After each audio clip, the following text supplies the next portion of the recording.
प्रायोजक हैं cancer healer centre, new beginning. बदले बदले से मेरे सरकार नजर आते हैं, पहले थे नाराज, क्या आप खुशगवार नजर आते हैं। दरअसल जिक्र किरोड़ीलाल मीणा साहब का हो रहा है। जब से दिल्ली से लौटे हैं बाबा किरोड़ी के रुख, तेवर, सब कुछ बदला बदला सा है, अंदाज बदला बदला सा है। आखिर क्यों? क्योंकि इन सब के साथ साथ बयान भी बदला बदला सा है। आज के सवाल क्या हैं, इस पर जरा नजर डालते हैं। पहला सवाल, बाबा किरोड़ी के बगावती तेवर आखिर नरम क्यों पड़ गए हैं। लगातार बाबा किरोड़ी ने जो रवैया और रुख अपना रखा था, उसने सरकार के लिए कई मौकों पर फजीयत की स्थिति खड़ी कर दी। मानो यूं लगा कि बाबा किरोड़ी बगावती राह पकड़कर सरकार की लाइन से अपनी लाइन अलग कर लेंगे। लेकिन बाबा तो ट्रैक पर वापस लौट आए हैं, और वापस लौटे तो भी ऐसा लगा कि बड़े नरमी के साथ वापस लौटे हैं। दूसरा सवाल, हाईकमान से बाबा को क्या संदेश मिला। दिल्ली दौरे पर बाबा गए और बाबा किरोड़ी ने जब शीर्ष नेतृत्व से बातचीत की तो बातचीत में किस तरह का संकेत मिला। क्योंकि अब तक एसआई भर्ती मामला हो या फिर समरावता मामला, इससे इतर जितने भी मामले रहे, सब में बाबा किरोड़ी एक तरीके से कहें तो अपनी ही सरकार के लिए मुसीबत खड़ी कर रहे थे। लेकिन अब दिल्ली से लौटने के बाद रुख तो बदला, बयान भी बदला, लेकिन आखिर क्या कुछ हुआ दिल्ली में? शीर्ष नेतृत्व से क्या बातचीत हुई, यह सवाल है। संकट में लगने लगा क्या सियासी भविष्य? बाबा किरोड़ी के इस नरमी के पीछे क्या यह वजह तो नहीं? चौथा सवाल, सरकार के साथ और कितने दिन टिके रहेंगे बाबा? क्योंकि बाबा के बारे में जो भी कोई जानता है वो ये मानता है कि बाबा अपने ही तरह की पॉलिटिक्स करते हैं। अब ऐसे में इस सरकार के साथ सामंजस्य बिठाकर कैसे कदम ताल करते नजर आएंगे और कब तक? तो इन्हीं सवालों के जवाब टटोलने की आज इस वीडियो में कोशिश करेंगे। वीडियो में आगे बढ़े उससे पहले आपको बता दें, राजस्थान की राजनीति, उसके सटीक विश्लेषण और अंदर की खबरें दिखाने वाला स्पेशल शो इनसाइड स्टोरी के साथ मैं हूं भविष्य त्यागी। राजस्थान में अपनी ही सरकार पर सवाल उठाने वाले मंत्री किरोड़ीलाल मीणा के सुर अब बदले बदले से नजर आ रहे हैं। अलग अलग मुद्दों पर सरकार के खिलाफ मोर्चा खोलने वाले किरोड़ीलाल मीणा अब ये कह रहे हैं कि वो पूरी ताकत से कृषि मंत्री के रूप में काम करेंगे। क्या ये हाईकमान का दबाव है या फिर कोई नई सियासी रणनीति है? किरोड़ीलाल मीणा के इस यू टर्न के पीछे की आखिर कहानी क्या है, इनसाइड स्टोरी क्या है, वो आपको बताते हैं। दरअसल कैबिनेट मंत्री किरोड़ीलाल मीणा ने सरकार बनने के बाद से कई बार अपनी ही सरकार के खिलाफ मोर्चा खोला। सरकार बनने के बाद से ही वो अलग अलग मौकों पर अपने नेताओं और नीतियों पर सवाल उठाते रहे। फिर जब लोकसभा चुनाव में 11 सीटों पर बीजेपी की हार हुई और उसके बाद किरोड़ीलाल मीणा के भाई को विधानसभा उपचुनाव में दौसा सीट से हार का सामना करना पड़ा, तो मीणा और ज्यादा आक्रामक हो गए। किरोड़ीलाल मीणा ने पूरे आक्रामक अंदाज में उन मुद्दों को उठाना शुरू किया जिन पर सरकार घिरती नजर आ रही थी।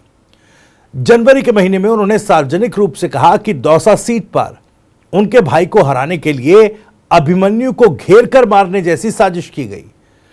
लेकिन सबसे बड़ा विवाद तब हुआ जब किरोड़ीलाल मीणा ने विधानसभा सत्र में अपनी ही सरकार पर फोन टैपिंग के आरोप लगाए। उन्होंने कहा था कि मेरा फोन टैप किया जा रहा है, सीआईडी मेरे पीछे लगी है, मैंने भ्रष्टाचार के कुछ मामले उठाए थे, 50 फर्जी थानेदारों को हटवाया था, इसके बाद मेरे खिलाफ ही साजिश रची जा रही है। इन तमाम चीजों के बाद, इन तमाम बातों के बाद, किरोड़ी के रुख के बाद दिल्ली का दौरा किरोड़ीलाल मीणा का हुआ। हालांकि कई मौकों पर ऐसी खबरें भी आई कि वो दिल्ली से वक्त मांग रहे थे, दिल्ली में शीर्ष नेतृत्व से वक्त की गुजारिश कर रहे थे कि वक्त मिले, मुलाकात हो, बातचीत हो, लेकिन ऐसा हुआ नहीं। दरअसल मीणा के इन बयानों के बाद पार्टी को उनका रवैया पसंद नहीं आया। बीजेपी नेतृत्व ने इसे अनुशासनहीनता माना और उन्हें कारण बताओ नोटिस जारी कर दिया गया। हालांकि किरोड़ीलाल मीणा ने खुद को एक अनुशासित सिपाही बताते हुए नोटिस का जवाब तो दे दिया, लेकिन उनकी बयानबाजी लगातार चलती रही। 30 मार्च को सवाई माधोपुर में उन्होंने आरोप लगाया कि चुनाव हराने की पूरी साजिश हुई थी। उन्होंने पर्ची सरकार का मुद्दा भी उठाया, लेकिन अब जब वो कोटा पहुंचे थे तो उनके बयान में अचानक बदलाव दिखा। ये बदलाव क्यों आया उसको भी समझने की कोशिश करते हैं। दरअसल कोटा में मीडिया के सवालों पर उन्होंने कहा कि अब पुरानी बातें मत कुरे दो, वो बीत गई हैं। मुझे हाईकमान से निर्देश मिला कि काम करो और मैं पूरी ताकत से कृषि मंत्री के रूप में काम करूंगा। सवाल यह है कि क्या इस स्थिति में बाबा किरोड़ी को सियासी भविष्य अपना संकट में लगने लगा? क्या उन्हें लगने लगा कि उनकी सियासी राह और मुश्किल हो जाएगी? और क्या वो सियासी जो एक आधार था बाबा किरोड़ी का, वो डगमगाने लगा क्या? ये भी अपने आप में सवाल पूछा जाएगा। लेकिन सवाल ये उठता है कि आखिर ऐसा क्या हुआ जो किरोड़ी मीना ने अपने इस रुख से यू टर्न ले लिया? दरअसल सियासी जानकारों के मुताबिक इसके पीछे कई वजह हो सकती हैं। कहा जा रहा है कि बीजेपी का अनुशासन किसी भी मंत्री को बगावती तेवर अपनाने की इजाजत नहीं देता। किरोड़ी मीना को साफ संकेत दिया गया कि अगर वो इसी राह पर चलते रहे तो उनका मंत्री पद भी खतरे में पड़ सकता है। हालांकि मंत्री पद से तो इस्तीफा देकर वो रघुकुल रीत का प्रण लेकर इस्तीफा देकर बैठे हुए थे। बावजूद इसके किरोड़ी मीना को उम्मीद नहीं थी कि उनका जो इस्तीफा है वो स्वीकार भी किया जा सकता है। इसलिए जब यह संकेत दिया गया कि मंत्री पद भी जाएगा तो कहीं ना कहीं अपनी कुर्सी गंवाने का डर बाबा किरोड़ी को लगने लगा।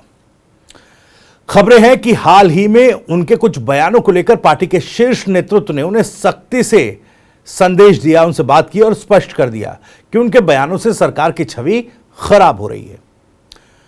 किरोड़ी मीना को दो टूक ये कहा गया कि या तो बयानबाजी बंद कर दे या फिर अपने भविष्य की चिंता करें। यह कारण है कि किरोड़ी मीना को अपना सियासी भविष्य भी जो है शीर्ष नेतृत्व के रुख को देखकर लगने लगा कि वो संकट में है। वो खुद कह चुके हैं कि जब जब सवाई माधोपुर से जीते तभी मंत्री बने।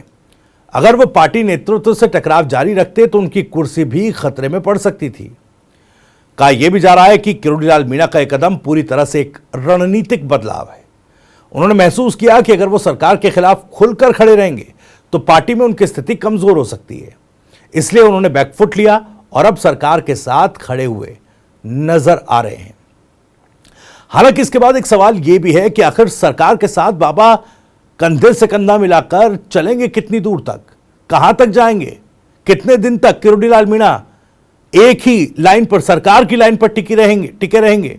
क्योंकि नाराजगियां हैं और मीणा समाज में कम होता सियासी दबदबा भी है। तो सवाल यह है कि क्या किरोड़ी मीना पूरी तरह पार्टी लाइन पर आ गए हैं या फिर यह महज एक अस्थायी रणनीति है? क्या वो अगले चुनाव तक सरकार के साथ रहेंगे या फिर किसी और मौके से बागी तेवर अपनाएंगे?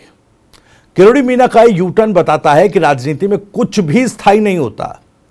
बीजेपी में अनुशासन सर्वोपरि है और हाईकमान के इशारे के बिना कोई नेता लंबे समय तक पार्टी से अलग रुख नहीं अपना सकता। आने वाले महीनों में यह देखना होगा कि किरोड़ी मीना सरकार के साथ कितने और दिनों तक टिके रहते हैं और उनका राजनीतिक दाव अगला क्या होगा। इसी सवाल के साथ इनसाइड स्टोरी में इतना ही। वीडियो और जानकारी पसंद आई हो तो वीडियो को लाइक करें, ज़्यादा से ज़्यादा शेयर करें। आप भी इस मामले पर कुछ कहना चाहते हैं तो कमेंट बॉक्स आपके लिए खुला हुआ है। अपनी बात, अपना सवाल, अपनी राय कमेंट बॉक्स के जरिए हम तक पहुंचा सकते हैं। राजस्थान से जुड़ी और भी तमाम खबरों को सबसे पहले जानने के लिए सब्सक्राइब जरूर कर लीजिए। TV9 राजस्थान। नमस्कार।